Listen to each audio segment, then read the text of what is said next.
kembali Bapak Ibu, saudari-saudara umat beriman terkasih dalam Tuhan, salam sehat berlimpah berkat.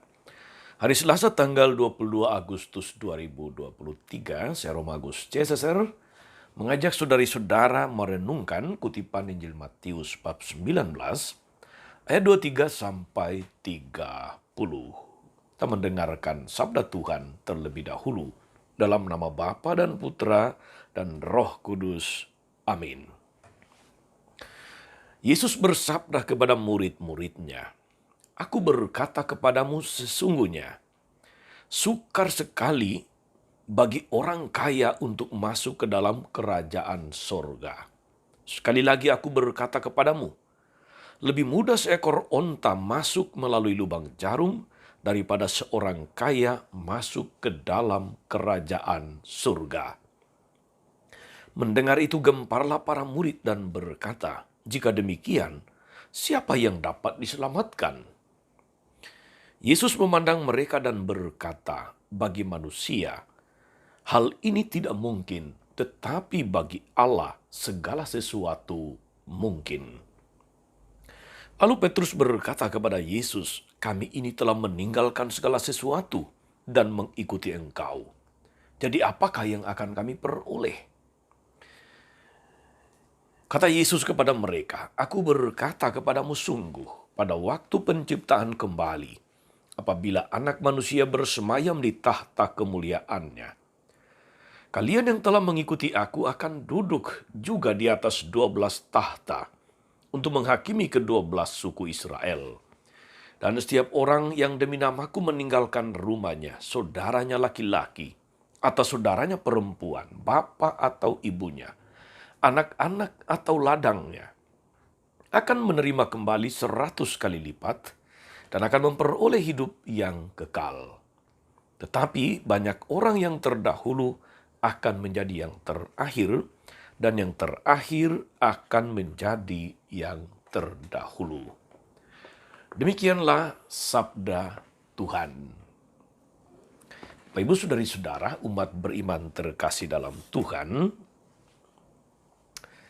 sukar sekali orang kaya masuk ke dalam kerajaan surga. Lebih mudah seekor onta masuk melalui lubang jarum daripada orang kaya masuk ke dalam kerajaan surga. Demikian penegasan Yesus di awal Injil hari ini. Saudari-saudara umat beriman terkasih, kekayaan itu merupakan magnet luar biasa bagi manusia. Banyak orang berlomba-lomba menimbun kekayaan, mencari kekayaan, mengumpulkan kekayaan. Sebab dengan kekayaan dapat menjadi jaminan bagi kehidupan di dunia ini. Meski demikian, saudari-saudara, terbukti juga bahwa kekayaan dapat menghancurkan persaudaraan. Pun kekayaan dapat pula menjadi penghalang untuk mencari kesempurnaan hidup, terutama dalam relasi dengan Tuhan. Orang bisa mengabaikan Tuhan karena sibuk mencari kekayaan duniawi.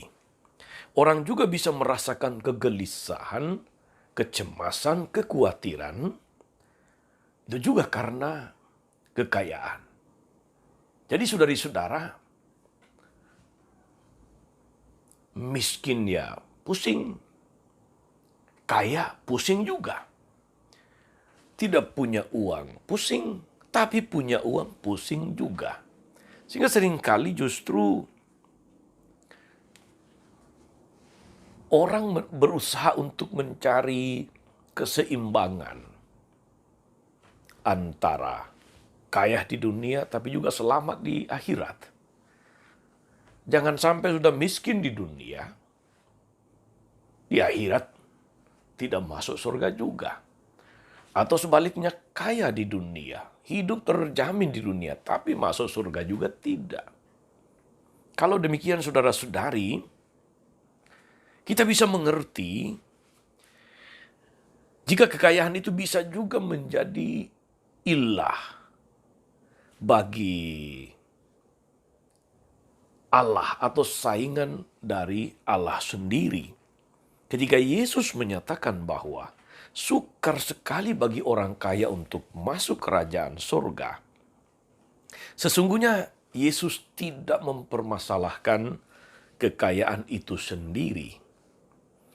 Yang Yesus kritisi saudara-saudara adalah sikap orang di dalam memandang kekayaan.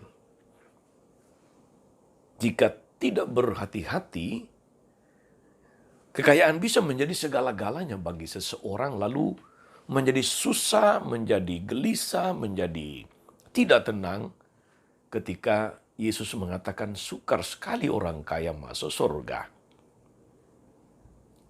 Yang paling penting sebetulnya menurut saya saudara-saudari, jangan sampai kekayaan itu menjadi tujuan hidup. Semestinya kekayaan itu adalah sarana untuk semakin memuliakan nama Tuhan. Sarana untuk menjadi berkat bagi banyak orang. Betul bahwa banyak orang menjadi kaya karena berusaha dengan tekun, tidak kenal lelah, tidak kenal menyerah. Tetapi jangan sampai karena kekayaan kita melupakan Tuhan, kita melupakan sesama. Inilah masalahnya saudara-saudara. Jangan sampai kita berhenti hanya pada kekayaan, karena itu berarti kekayaan menjadi tujuan hidup. Yesus justru mengajak kita untuk tidak menambatkan hati kepada kekayaan, tetapi menambatkan hati kepada Tuhan. Dalam konteks ini kekayaan menjadi sarana dan bukan tujuan. Ingat saudara-saudara, bacaan kemarin seorang muda kaya datang kepada Yesus dengan penuh percaya diri dan mengatakan, perbuatan baik apakah yang harus aku lakukan supaya aku memperoleh kerajaan surga? Seluruh hukum sudah dipenuhi, kurang apa lagi? Sehingga Yesus mengatakan kepada dia, kalau engkau ingin sempurna, pulanglah.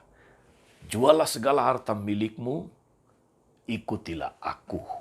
Dan dia menjadi sedih justru karena hartanya banyak. Saudara-saudara, umat beriman terkasih dalam Tuhan, kita diajak justru untuk menghayati bahwa apapun yang kita terima dari Tuhan, sedikit atau banyak, apakah cukup atau berkekurangan atau bahkan berkelebihan, kaya raya, Tuhan menganugerahkan itu tidak tanpa tujuan. Tujuannya adalah memuliakan Tuhan melalui sesama.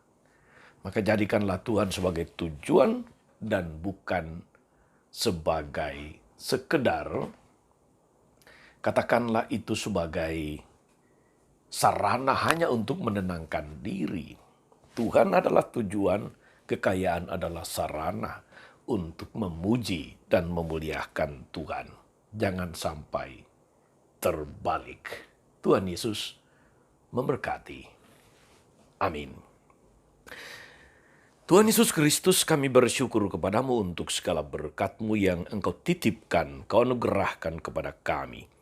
Semoga berkat-berkat yang kami peroleh itu, segala bakat dan talenta, segala yang kami punyai, harta kekayaan, dapat kami gunakan, kami manfaatkan untuk semakin memuliakan nama-Mu dalam hidup bersama dengan saudara-saudari kami, sehingga pada akhirnya kami senantiasa tetap melekat erat padamu dan bukan melekat pada harta yang bersifat manusiawi, harta yang bersifat duniawi.